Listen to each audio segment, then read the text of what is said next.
Hi students, today we would like to study active and passive voice of future indefinite tense. In my previous classes, I have already taught you about future indefinite क्या होता है. जैसे मैं example दूं कि I will teach you English today. ये तो future indefinite हुआ ना भाई. I क्या है? Subject है और teach English अब verb हो गई. You English ये दोनों ऑब्जेक्ट हो गए. अब हम करते क्या है पैसिव वॉइस के लिए object become subject and subject becomes object. देखो इसकी डेफिनेशन देखो क्या लिखा है इसमें कि एक्टिव वॉइस में it occurs when the subject performs the action. मतलब आई विल टीच, आई क्या हुआ? सब्जेक्ट हुआ. और पैसिव वॉइस में क्या है? It occurs when the subject receives the action, यानी कि subject becomes the object and object becomes the subject. ये तो इसकी डेफिनेशन. अब इसका फॉर्मूला देखो. फॉर्मूला में क्या है? आपने सब्जेक्ट की जगह पर लिखना है ऑब्जेक्ट, यानी कि आपका जो सेंटेंस है वो ऑब्जेक्ट से स्टार्ट होगा. तो देखो object plus will oblique shall be, तो ये जो हेल्पिंग वर्ब है that will be used as per the tense. Then past participle यानी third form of the verb, then by, then subject और then rest of the sentence. ये तो हुआ इसका फॉर्मूला. अब इसके बाद क्या करना आपने? जो हमने अभ्यास करना है वो अभ्यास करना है स्पीकिंग का. पैसिव वॉइस बोलना सीखना है आपने. अभी तक तो एक्टिव सीख रहे थे ना कि I will teach you English, active voice था. अब क्या करना है? इंग्लिश विल स्टार्ट बाय मी, ये पैसिव वॉइस हुआ ना. तो इसको किस तरीके से बोलना है? पहले हम बोलेंगे सिंपल, फिर नेगेटिव, फिर इंट्रोगेटिव, फिर interrogative negative. Will start from first to 4. फिर इसका ऑर्डर रिवर्स कर देंगे हम. From we will start from 4 and we will end at number 1 speaking में, जिससे कि सो दैट आपका पैसिव वॉइस आपका बिल्कुल सेट हो जाए. अब आप एग्जाम्पल देखो बोलने का कैसे अभ्यास करना है. अभी उससे पहले मैं आपको एक दो रूल्स बता देता हूँ कि helping verb is used as per the tense. मैंने ऑलरेडी बता दिया है, फिर भी रिपीट हो गया. और out of 12 tenses only 8 are converted into passive voice. जो 12 टेंस होते हैं उसमें से सिर्फ 8 का ही बनेगा पैसिव वॉइस. अब एग्जाम्पल देखो आप. I will visit my friend today, ये क्या एक्टिव वॉइस है.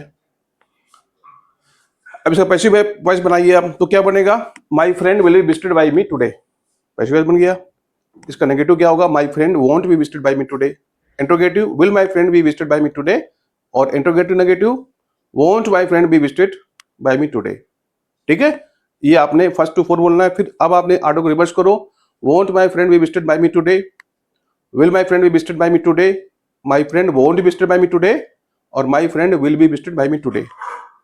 ये पैसिव वॉइस बोलने का आपका पैटर्न रहेगा. इसी पैटर्न को बार बार बोलना है और भी कई एग्जांपल्स लेकर के, तब आपको इस पे मास्टरी हो जाएगी. और आई एश्योर यू कि once you get mastery over it, आपकी इंग्लिश बहुत ब्यूटीफुल हो जाएगी. ब्यूटीफुल से मेरा मतलब है कि बहुत इंप्रूव हो जाएगी आपकी इंग्लिश. आप you will definitely leave a very good impression on the mind of the listener. जब आप किसी से बात करोगे तो डेफिनेटली बहुत अच्छा आप इंग्लिश बोलना सीख जाओगे. अब आप देखो इसका दूसरा एग्जांपल देखो. We will start the meeting in the evening. We will start the meeting in the evening, ये क्या हुआ? Active voice. इसका पैसिव वॉइस क्या होगा? The meeting will be started in the evening. As per the formula you have to apply the rule. जो आपके changes हैं वो फार्मूला के अकॉर्डिंग लगा देने हैं. अब आपने जो पैसिव वॉइस बनाया है ये, इसको भी सेम पैटर्न पे बोलना है जो मैंने आपको यहाँ पे बोल के बता दिया. अब दूसरा देखो example. The students will finish the project by next month. ये क्या हुआ? एक्टिव वॉइस था.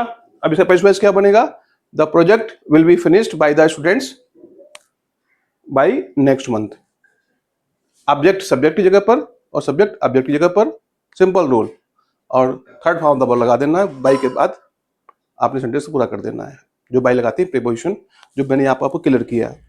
बार बार इसलिए बोल रहा हूँ कि जब आप जितना सुनोगे उतना आपके दिमाग में जाएगा. लेकिन कंडीशन यही है कि you have been learning grammar, you have been trying your best to get mastery over grammar, but you are still lacking in spoken part में. अब ये आप लैक कर रहे हो. तो how to improve? The more you speak, the sooner you can learn to speak, the faster you can learn to speak. करना क्या आपने? इसी पैटर्न पे अभ्यास करना है और अपनी इंग्लिश को ठीक करना है। अगर अच्छा लग रहा है, ये समझ में आया हो, तो चैनल को सब्सक्राइब करें और लाइक शेयर करके कमेंट्स करना न भूलें। Thank you.